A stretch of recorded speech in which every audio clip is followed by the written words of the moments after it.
OFB, Original Farm Blocks, is the name of the current gang based on the Broadwater Farm estate in Tottenham, Haringey, N17. Despite the historic beef with London Fields, death and prison sentences of the older generation have meant that new alliances and rivalries have formed.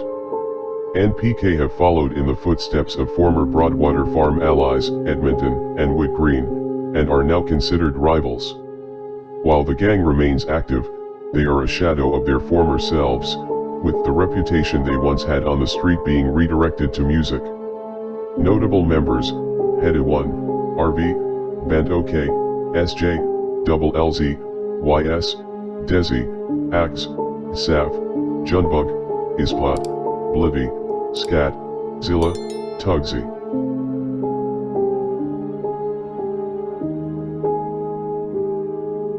Now that we have familiarized ourselves with the group SJ represents, we will now be shifting focus on the man himself. SJ, also known as Samurai Jack, is a member of the said #OFB, which is located in North London in the Tottenham area in the notorious Broadwater Farm estate. In previous years he was #NPK.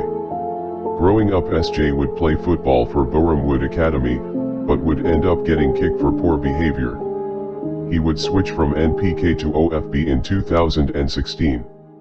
SJ made a lot of music and gathered a very big following and fan base through his music. He is known for his songs Youngest in Charge, Ambush, Listen Up, Reality and many more. He is the half-brother of Tugga, NPK, and is related to Stewie, NPK.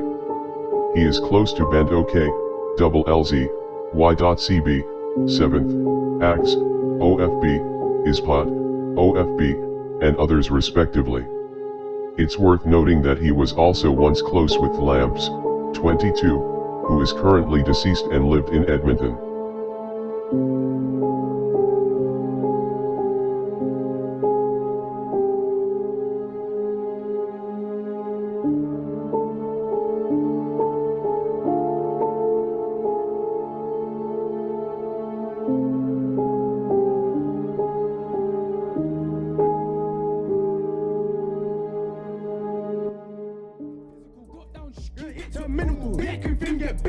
My slap up, crowds I doing in the squad. You too quick, bust lefts and rights. I remember that time on the 1-hour glide. That was me on the ride with the 6+9. It too on the back of the bike. I fell in love with glides. I pulled the back top. Listen, me up lights. Man, chop it, then bang. Clap it, then we need to fight. Get sense outside, no bagel. Fuck a bagel, slap corner, you Mac D's. These are me little boys, got at me. Try gun leader, get shot from the backseat. John Wick gun leader, got back me. Best your boss, the backseat, don't get crazy. That stuff is out.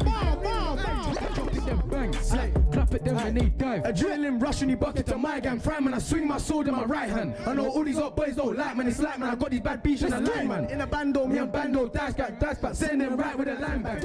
Or beating these bootings. Carry on. Know the ops ain't losing. Yeah. Selection of guns man choosing. Choose it. It's a hunting man choosing. Gang jump pipes way more than a bruising. Hey, yo, keep it and they keep it moving and they kill the gang, little man don't lose. OFB's got too much skanks, it's scared. When we circle round in the up block, don't bring phones, just wipes instead. We ain't leaving angles bent, too many battles popped on them. Yeah, pop drop, oh damn you're stressed. 3 brads, 3 ins, oh my dead my friend. In February 2018, SJ's life would change for the worse and quite possibly forever as Trills, NPK, Shems, NPK, Osave, NPK, Tugga, NPK, Sneaks, NPK, and LR, NPK, all killed K1, 22.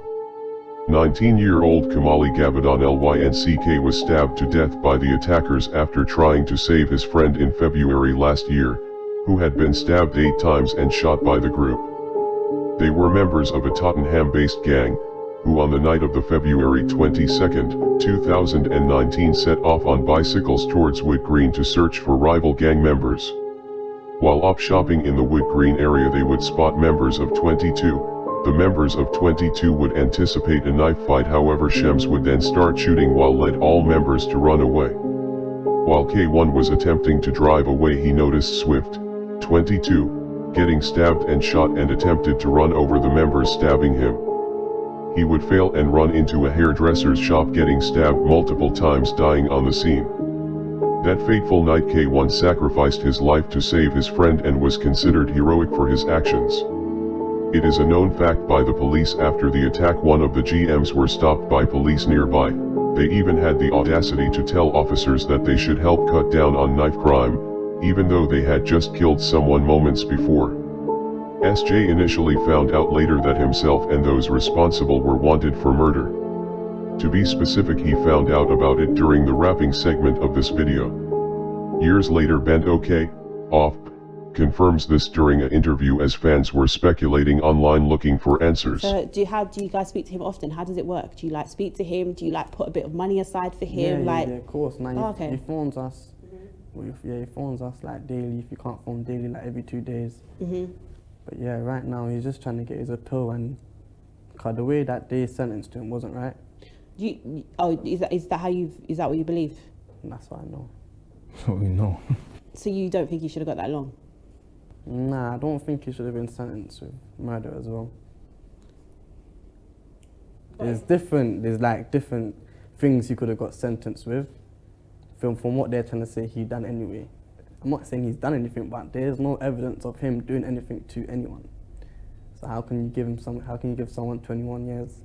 Is there any part of you that like feels not angry at him, but a bit guilty for yourselves as well? Like you're out here living your life, you're progressing, you're doing whatever. Nah, even when I'm out here partying, that I know else thinks the same as that. It would just be 10 times better if SJ was here with us. Do you feel like what's happened is made everyone else in the group kind of understand like this is not the way to live, and to kind of kind of like fix up type of vibe? Obviously it's an eye opener, isn't it? Like it's real life we're living. It's not a game, it's not a movie. Like things can go down. Do you get what I'm trying to say? In the blink of an eye as well. In the blink of an eye. But everyone's gotten wiser than that since that situation happened, I think, anyway.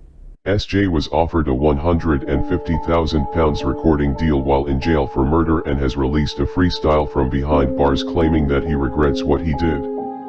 He also talked about how in prison he has crazy fights with guys he doesn't know because he is housed with other gang members in there too from different areas. Apparently OFB and NPK youngers fell out because of the incident that happened that night, and those responsible started to cooperate with the police, or in street terms snitching. SJ posts freestyles behind bars sometimes to keep his name out there. He will most likely be out around 2030s provided he does not have added years on top.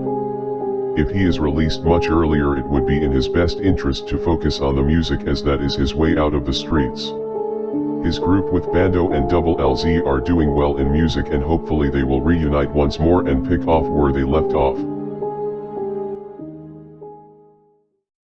21 years, a lot of years that I've been missing. Yeah, my brother's too tight. I heard my brother when I kissed him, said you always be my brother, you'll forever be my sibling. All my brothers and my sisters love me from a distance. Y'all always hit your phone, you know I never played a victim, but the life I live is different. Riding buses into prison, it's life I didn't want, but it's the life I never knew was riding. I saw music as a way out, struggle like a stay out. February 22nd, I just thought it was a day out. I got paid and now it played out.